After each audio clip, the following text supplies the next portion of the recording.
Hello guys, welcome back to yet another episode of Study Skills. Today I'm going to discuss with you about how to improve your memory while you when you memorize your information. So basically there are certain methods in which you can memorize your information from your study materials. First is paying attention. Obviously, whenever you're reading something, going through some information, you need to first focus your attention. You need to pay attention, completely focus your attention on the material that you're studying, definitely.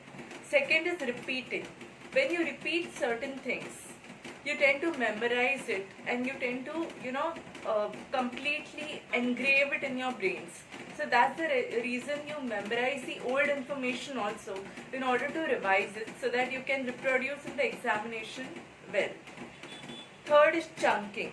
Basically, chunking is dividing a segment of information into various segments, into various chunks, so that you can, study one chunk at a time, second chunk at a second time, third chunk at the third time, not all at once. You cannot club all your information all at once because it will lead to overloading, right? So that is why chunking is very important, guys.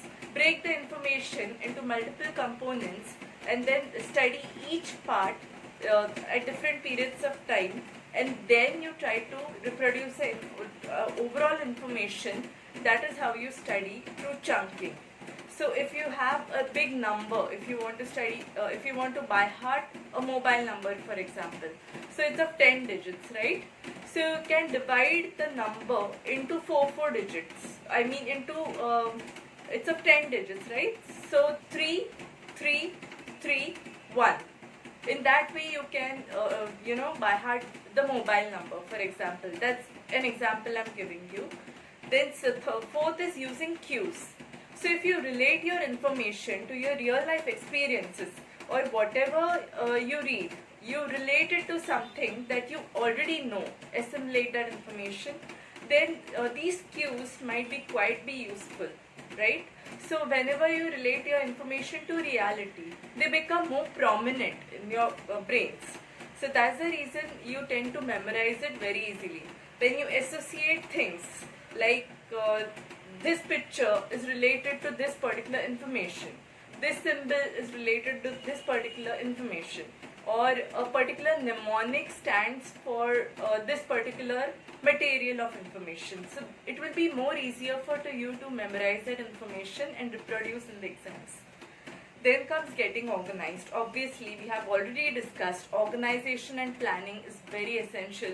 You cannot just pile up all the information all at once and sit for studying without planning. Without prior planning, you cannot just sit reading 1 or 2 pages. You have to decide whether you have to complete one entire chapter in one go, but with complete focus within a specific period of time which is allotted. That is called as planning and time management, which is very, very essential. It can be done through prioritizing the major important information and then followed by the less important information. You can highlight points, underline points, write down notes, make proper notes, keep writing notes, because writing is something which is, verbal learning technique which improves your memory. Writing captures your attention very well, and that's the reason the information gets engraved in your brain for a more longer duration of time, and from short-term memory to long-term memory it gets transferred very easily through repeating again and again. Then increase in the use of external aids. So basically, what can be the external aids, right? You can use your highlighter in order to highlight important materials, contents. You can use your flashcards in order to revise the content at the end moment of the exam.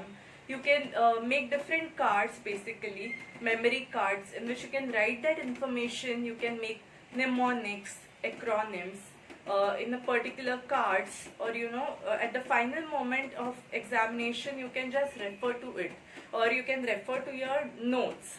Even your physical actions, whenever you're talking or whenever you're presenting something, you are reading the information with your physical action, you tend to remember the thing very well because of kinesthetic learning technique, the physical sensation learning technique, as we have already discussed in the last session. Next is avoid multitasking. Guys, if you tend to multitask or do several tasks at a time, you try to revise one information at a time and the second information at the same time, you cannot remember any of the information because it will lead to confusion and you won't be able to grasp the information, this single particular information. That is why you need to focus your attention on one content of information at a time and second content in the second duration.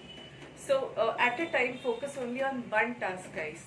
Don't overcrowd your things, and the focus, capture attention only. Your senses should be focused on only one particular information at a time, so that you can remember it well, obviously.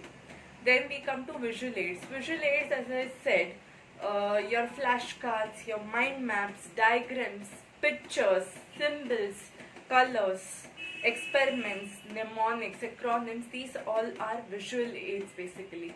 So they tend to capture your visual attention very well. You can highlight your information so as to capture your visual senses, and you tend to remember the information very well. So they are very useful tactics in order to study your material well. Then comes relevance and meaning.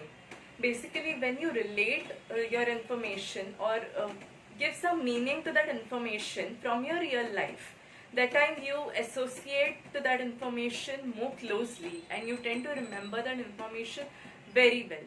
So that any particular event or incident, when you are learning that particular information, the context in which you learn, or the setting in which you learn, the situation in which you learn, and the event in which you learn also matters a lot. That's the reason you tend to associate those contexts and the information, and you can memorize the material well. But keep revising the material, guys. If you revise the material, the thing is, if you have a slate and you engrave something on it, it will only be just an engrave, right? For the first time.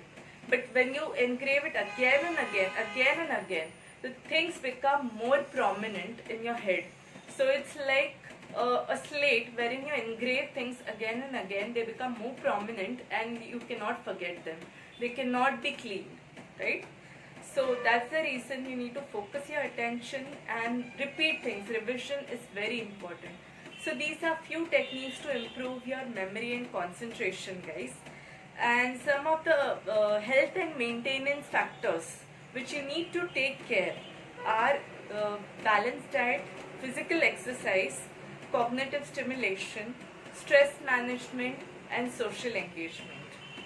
Social engagement is very important, guys, because it boosts your inner senses and it keeps you fresh and active. And stress management is also very important because if you are under stress or depression, you cannot concentrate or focus on your studies. That's the reason you need to overcome all the negative barriers that come across the path of your studying, like boredom, anxiety, daydreaming, hunger, fatigue, inner distractions like your thoughts and feelings. If you're overthinking about something, you cannot focus on your studies. That's the reason meditation is very essential, guys. Whenever you get time, try to focus your attention on a particular thing at a time. Then your external distractions like noise and other people, definitely they will come across your studying, so you will have to manage that as well.